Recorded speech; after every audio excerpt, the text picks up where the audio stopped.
दोस्तों ये rework book से रिलेटेड दूसरी वीडियो है, क्योंकि ऑथर ने इस बुक को अलग अलग कैटेगरीज में डिवाइड किया है और उन्होंने हर कैटेगरी में अलग अलग लेसन शेयर की है। तो इसलिए मैं भी हर कैटेगरी पे अलग अलग वीडियो बना रहा हूँ और इस वीडियो में हम ऐसे लेसन्स के बारे में जानेंगे जो कि आपको आपकी फर्स्ट प्रोडक्ट को बनाने में बहुत ही ज्यादा मदद करने वाला है। हेलो दोस्तों, मैं हूं प्रीतम और आप देख रहे हैं upcoming entrepreneur. So without any further ado, let's get into the video.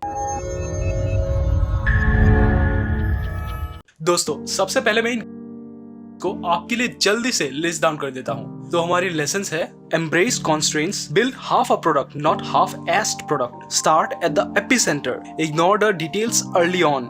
Be a curator. Throw less at the problem. Focus on what won't change. Tone is in your fingers. Sell your byproduct. Launch now. दोस्तों हमारी सबसे पहली lesson है Embrace constraints. हम अक्सर ये कहते हैं कि मेरे पास ये नहीं है, मेरे पास वो नहीं है। हमें हमेशा किसी ना किसी चीज की कमी रहती, लेकिन ऑथर यहाँ पे ये कहता है कि क्योंकि आपके पास सारी चीजें नहीं है, आपके पास लिमिटेड रिसोर्सेस है, तो आप किसी भी चीज को वेस्ट नहीं कर सकते और ये हमें क्रिएटिवली सोचने के लिए मजबूर करता है। इसमें मैं आपके साथ खुद का एग्जांपल शेयर करता हूँ। जैसे कि वीडियो लाइटिंग खरीदना मेरे लिए बहुत ही महंगा पड़ रहा था, तो मैंने कुछ बेकार पड़े हुए वायर्स, एक बेकार पड़ा हुआ डब्बा और कुछ फॉइल पेपर से इन सब का इस्तेमाल करके मैंने एक वीडियो लाइटिंग बना ली। इसी तरह आपको भी किसी भी लिमिटेशन को एक अपॉर्चुनिटी की तरह देखना चाहिए। दोस्तों अब अगली लेसन है build half a product, not a half S product. Author ने कहा है कि अगर आपके पास बहुत सारे ग्रेट आइडियाज है, लेकिन अगर आप सब पे एक ही वक्त पे एक साथ काम करना चाहोगे तो उन ग्रेट आइडियाज को कचरा बनने में ज्यादा वक्त नहीं लगता है, क्योंकि हमारे पास लिमिटेड रिसोर्सेस है, हमारे पास limited ability to focus, motivation, limited time है। तो इस वजह से आपको कोई आइडिया कितनी भी क्यों ना पसंद हो, आपको कुछ आइडियाज को हमेशा छोड़ना पड़ेगा ताकि आप सबसे ज्यादा जरूरी आइडियाज पे फोकस कर सके और अपना 100% सिर्फ उन आइडियाज पे दे सके। दोस्तों उन्होंने एक बहुत ही जरूरी बात हमारे साथ शेयर की है। उन्होंने कहा है कि lots of things get better as they get short, यानी कि जैसे जैसे चीजें छोटी होती जाती है वैसे वैसे वो और ज्यादा बेहतर बनती जाती है। दोस्तों ये वीडियो थोड़ी लंबी हो सकती है, लेकिन इस वीडियो से आपको बहुत ज्यादा वैल्यू मिलेगी। तो अगर आप चाहे तो इस वीडियो को आप कभी भी पॉज करके बाद में आके फिर से देख सकते हैं, ताकि आपको इस वीडियो से कंप्लीट वैल्यू मिले, क्योंकि मैं ये वीडियो आपको वैल्यू देने के लिए ही बना रहा हूँ। दोस्तों अब अगली लेसन है start at the epicentre. Basically सबके पास तीन तरह के काम होते हैं, जैसे कि वो काम जो कि आप कर सकते थे,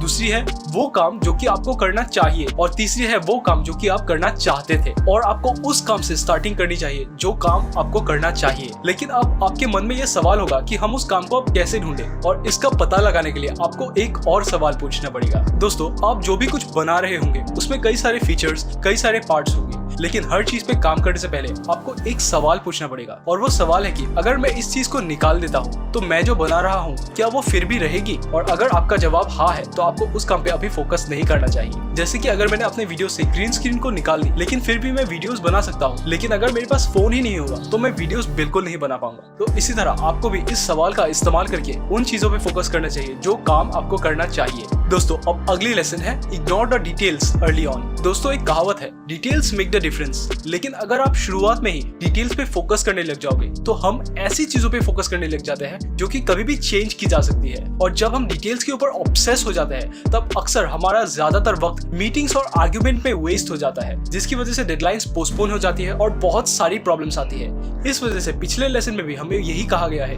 कि हमें सिर्फ उन चीजों पे फोकस करना चाहिए जो कि जरूरी है, जो काम हमें करना चाहिए। डिटेल्स पे आप बाद में भी फोकस कर सकते हैं। दोस्तों ऐसे वीडियोस को बनाने में बहुत वक्त और मेहनत लगता है, तो मैं आपको एक रिक्वेस्ट करना चाहता हूँ कि मुझे मोटिवेट करने के लिए प्लीज मेरे चैनल को सब्सक्राइब कर दीजिए, और अगर आपको इस वीडियो से वैल्यू मिली तो इस वीडियो को लाइक और शेयर कर दीजिए। दोस्तों अब अगली लेसन है बी अ क्यूरेटर। क्यूरेटर का मतलब है कि वो इंसान जो कि किसी भी कलेक्शन का कस्टोडियन या कीपर है। यहाँ पे ऑथर ने हमारे साथ एक बात शेयर की है। उन्होंने कहा है कि अगर आप दुनिया में जितने भी हिस्टोरिकल आर्ट है उन सबको अगर आप एक रूम में रख दोगे तो वो म्यूजियम नहीं बल्कि एक वेयर हाउस कहलाएगा। लेकिन एक ग्रेट म्यूजियम में वही चीजें रहती है जो कि बहुत जरूरी है, उसमें सारी चीजें नहीं रहती। तो आपको कॉन्स्टेंटली ऐसी चीजों को ढूंढना है जिन्हें आप निकाल सकते हो, ताकि आप अपने प्रोडक्ट को जितना हो सके उतना सिंपल और स्ट्रीमलाइन रख सके। सिर्फ उन्हीं चीजों को रखिए जो कि बहुत ही जरूरी है, और अगर आपको कुछ ऐड भी करना होगा तो उसे आप कभी भी बाद में ऐड कर सकते हैं। जैसे कि Amazon का फायर स्टिक रिमोट, उसमें सिर्फ कुछ सिलेक्टिव बटन्स है, लेकिन अगर आप दूसरे रिमोट्स को देखें उसमें कई सारे बटन्स होते हैं जिनका इस्तेमाल अक्सर हम कभी भी नहीं करते। दोस्तों अब अगली लेसन है throw less at the problem. एक सक्सेसफुल रेस्टोरेंट और एक अनसक्सेसफुल रेस्टोरेंट में एक सबसे बड़ी डिफरेंस जो होती है वो होती है कि अनसक्सेसफुल रेस्टोरेंट ज्यादा से ज्यादा डिशेस रखती है। उन्हें लगता है कि जितनी ज्यादा वैरायटी होगी